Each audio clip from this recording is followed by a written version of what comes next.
And once you are at the watch face, to see the notifications, swipe down. You can see here missed calls and messages. You can see here, for example, that John Doe, I have 2 missed calls from John Doe, and it also shows you that the phone was ringing for 8 seconds. So I think that's really cool. And we also can see our messages here. For example, here is a message from the same person um, on the WhatsApp.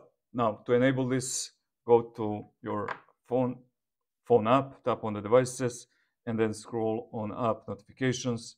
So first of all, actually, let's go to the incoming calls, and you want to turn on this option here so that your Mi Band is going to vibrate on incoming calls. And you also have an option to allow here to reply with messages.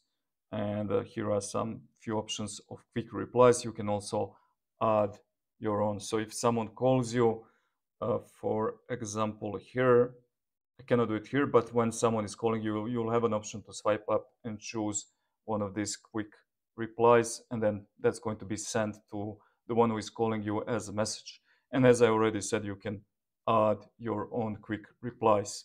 This is how you'll get the call notifications. To get the notifications from the apps like WhatsApp here, go back to the app, tap on the devices, and tap here on app notifications. Make sure that this is on. Wake screen should be on. Receive only when phone is locked. This is really up to you. And here, don't turn this on. This is for all apps. You don't want to get notifications from all apps. Rather, you want custom notifications. So tap here. And here you can choose from which apps you would like to get notifications. And once you're done, just tap on done. And yes, if you're wondering, you can also get notifications from your calendar. I know that many of you are always asking me, can we get notifications from the calendar? Yes, definitely you can do that too.